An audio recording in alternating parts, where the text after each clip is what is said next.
Hi friends, welcome to Vayuna Vlogs. எல்லாரும் எப்படி இருக்கீங்க? நான் ரொம்ப நல்லா இருக்கேன். நீங்களும் நல்லா இருக்கீங்கன்னு நினைக்கிறேன். நான் ரெசிபி போட்டிருந்தேன் ஒரு 3 டேஸ்க்கு முன்னால. நிறைய வியூஸ் போயிருக்கு. ரொம்ப தேங்க்ஸ். அதுக்கு கீழே நிறைய பேர் வந்து ரெசிபி மட்டும் தான் இருக்கு. ரசம் பண்ணி காமிங்கன்னு நிறைய பேர் கேட்டிருக்கீங்க. தக்காளி ரசம் பண்ணுறதுக்கு தேவையான பொருள் என்னெல்லாம் பார்க்கலாம். வாங்க.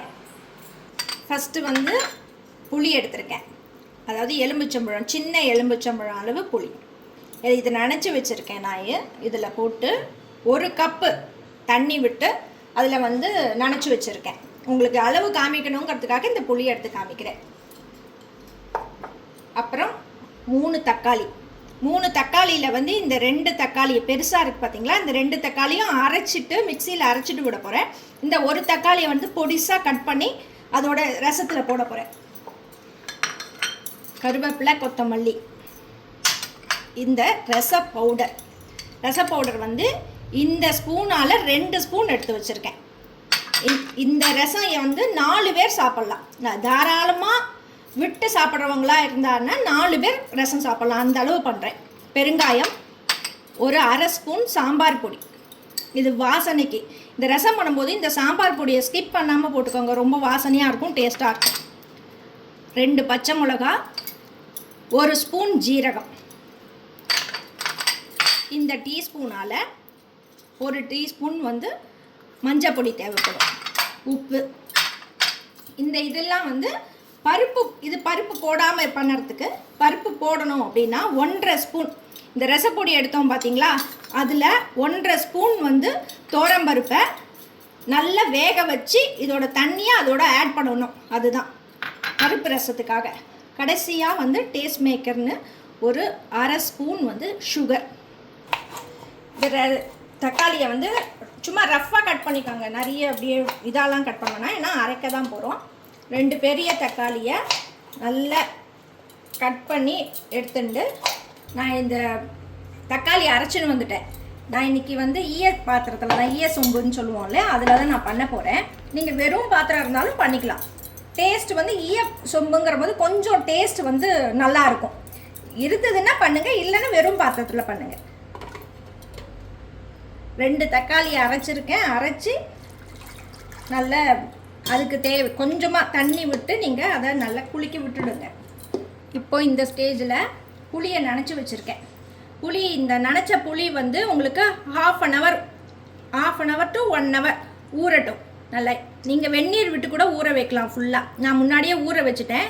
இந்த அளவு ஒரு எலுமிச்சம்பழம் அளவு புளி எடுத்திருக்கேன். சின்ன எலுமிச்சம்பழம் அளவு புளி எடுத்து நல்லா இது பண்ணி ஊற வச்சுருக்கேன். இப்போ கரைச்சி அதை விட்டுடலாம். 1 கப் 1 டம்ளர் தண்ணியில் ஃபஸ்ட்டு கரைச்சி விட்டுருக்கேன். இன்னும் ஒரு 1/2 கப் தண்ணி, அவ்வளோதான். 1/2 கப் தண்ணி விட்டு நல்லா கரைச்சி விட்டுடுங்க.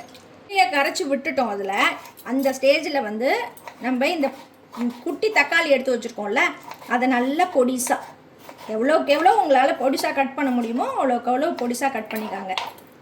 கட் பண்ணி அந்த இதோட கரைச்சி வச்சுருக்கோம் இல்லையா, தக்காளி, அரைச்ச தக்காளி புளியோட இதையும் சேர்த்துனுங்க. அவ்வளோதான். இப்போது இந்த இதில் வந்து தேவையான உப்புனை இதுக்கு ஃபஸ்ட்டு நான் கல் உப்பு தான் யூஸ் பண்ணுறேன். பொடி உப்பு வேணும்னா பொடி உப்பு போட்டுக்கோங்க. இப்போ பொடி உப்போட அளவு சொல்லிவிடு. பொடி உப்போட அளவு இந்த இதுக்கு வந்து 3 ஸ்பூன். எந்த ஸ்பூனாலன்னு நான் அதையும் காமிக்கிறேன். டீஸ்பூன்னா இந்த ஸ்பூன் டீஸ்பூன். இந்த டீஸ்பூனால் 3 ஸ்பூன் போட்டுட்டிங்கன்னா சரியாக இருக்கும். இப்போ உப்பு போட்டுட்டேன், கல் உப்பு. இதில் வந்து கொத்தமல்லி கருவேப்பிலை வந்து கொஞ்சம் ஃபஸ்ட்டே கொஞ்சம் போட்டுருங்க. கொத்தமல்லியும் கடைசியாக போடுறதுக்காக கொஞ்சோண்டு எடுத்து வச்சுருக்கேன். மஞ்சள் பொடி, 2 பச்சை மிளகாயை வெறும்னா அப்படி உடச்சி போட்டுண்டா போகிறோம். பச்சை மிளகாயை 1 ஸ்பூன், 1 டீஸ்பூன் ஜீரகம், பச்சை ஜீரகம். அதுக்கப்புறமா இந்த சாம்பார் பொடி சொன்னேன் இல்லையா, பார்த்தீங்களா, 1/2 ஸ்பூன். அவ்வளோதான் சாம்பார் பொடி. இதுக்கு மேலே வேண்டாம், வாசனைக்காக சாம்பார் பொடி. ஒரு கலக்கி விட்டுக்கங்க.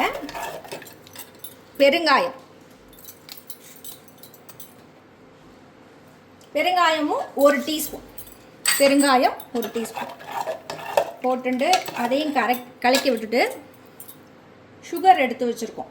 சுகர் வந்து ஹாஃப் அ ஸ்பூன்னா நம்ம ரசப்பொடி போடுறோம் பார்த்தீங்களா, அந்த ஸ்பூனில் வந்து ½ ஸ்பூன் சுகர்.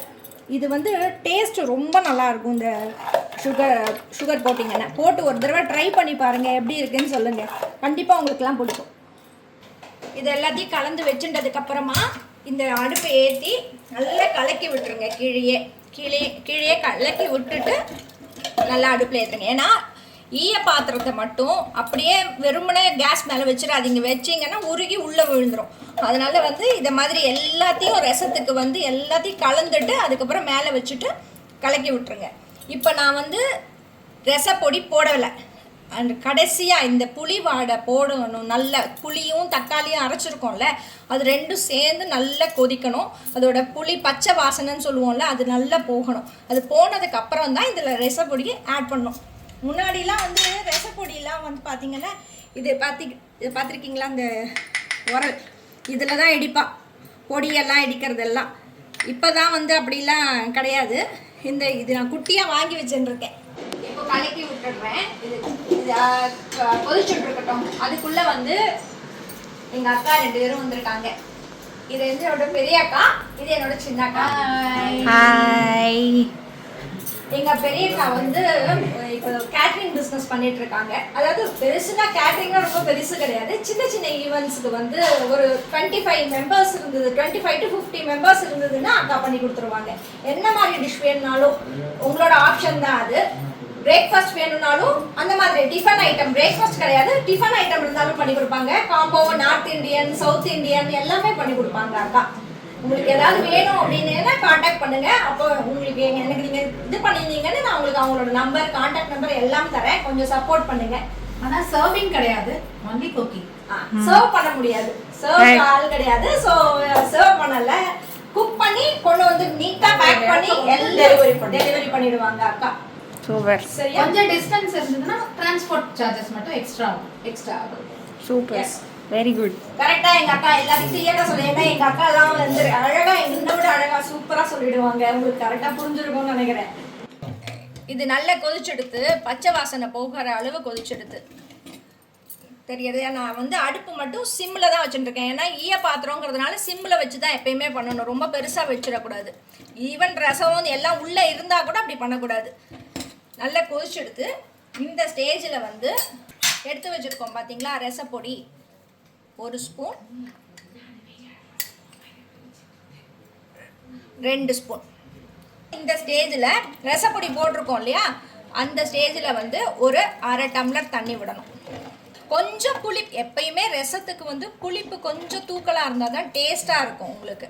அதனால் புளியும் வந்து நான் சொன்ன அளவு நீங்கள் 4 பேருக்கு பண்ணிங்கன்னா டேஸ்ட்டு நல்லாயிருக்கும். புளிப்பு சாதத்தில் விட்டு பிசைஞ்சு சாப்பிடும் போது அந்த புளிப்பு சுவையோடு ரொம்ப நல்லாயிருக்கும். ட்ரை பண்ணி பாருங்கள். இது வந்து இப்போ ரசப்பொடி போட்டிருக்கோம் இல்லையா, இது வந்து ஒரு பொங்கி வரணும். சிம்மிலேயே இருக்கட்டும், பொங்கி வரணும். பொங்கி வந்த உடனே கொஞ்சோண்டு பச்சை தண்ணி இருக்கு இல்லையா, அதை வந்து இப்போ 1/2 டம்ளர் தண்ணி விட்டோம். இன்னும் ஒரு 1/4 டம்ளர் தண்ணி பொங்கி வந்தோட பச்சை தண்ணியை விடணும். இது இப்போ வந்து நான் இதில் பருப்பு போடாமல் தான் பண்ணியிருக்கேன். இப்போ நீங்கள் இந்த ஸ்டேஜில் தான் பருப்பு தண்ணி விடணும். பருப்பு தண்ணி நான் சொன்னேன் இல்லையா, இந்த 1/2 டேபிள் ஸ்பூன் வந்து தோரம்பருப்பை வேக வச்சுக்காங்க. வேக வச்சு நல்லா குழைவாக வேக வச்சுருந்து இந்த ரசப்பொடி போட்டோம் பார்த்தீங்களா, அந்த ஸ்டேஜில் இந்த பருப்பு தண்ணியை தூக்கி ஆட் பண்ணிவிடுங்க. இப்போ கொதிக்க ஆரம்பிச்சுடுது பாருங்கள். நல்ல இதுதான் பொங்கி வர ஸ்டேஜ். இது பார்த்தீங்களா, பொங்கி வந்துடும். கலர் பார்த்தீங்களா எவ்வளோ நல்லா இருக்குன்னு சொல்லிட்டு ரசம். அவ்வளோதான். இந்த டைமில் ஆஃப் பண்ணிவிடுங்க. பச்சை தண்ணி ஒரு 1/4 டம்ளர், அவ்வளோதான். கொத்தமல்லி போட்டுடலாம். மேலே கொஞ்சமாக பெருங்காயம், ஒரு 1/2 டீஸ்பூன் பெருங்காயம். அதுக்கப்புறமா வந்து 1/2 டீஸ்பூன்னா அப்படி சின்னதாக கொஞ்சமாக எடுத்து போட்டுருங்க. அவ்வளோதான். ஏன்னா ஆல்ரெடி நம்ம போட்டிருக்கோம், அதில் வந்து கொஞ்சமாக போட்டுருங்க வாசனைக்காக. இப்போது தாளிச்சு கொட்டுறதுக்கு 2 டேபிள் ஸ்பூன் நெய், அவ்வளோதான். எடுத்து இப்போ இதில் 1/2 டீஸ்பூன் கடுகு, இவ்வளோ வெந்தயம். கடுகு நல்லா வெடிக்கட்டும். கடுகு நல்லா வெடிச்சாதான் அதோட எந்த டிஷ் பண்ணினாலும் கடுகு வெடிச்சாதான் அதோட டேஸ்ட்டே தனியாக இருக்கும். கடுகு வெடிச்சிடுது, துணுண்டு கருவேப்பிலை அணைச்சிட வேண்டியதான். அணைச்சிட்டு இந்த ரசம் பண்ணி வச்சுருக்கோம் இல்லையா, அதில் கொட்டிடுங்க.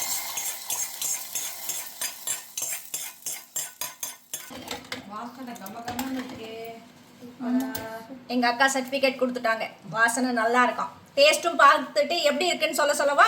அக்கா கிட்ட கொடுத்துட்டு டேஸ்ட் எப்படி இருக்குன்னு பார்க்க சொல்றேன். பாருங்க எப்படி இருக்குன்னு டேஸ்ட். சூப்பரா இருக்கு, கிளாஸா இருக்கு. எல்லாரும் பண்ணி பாருங்க. மாமா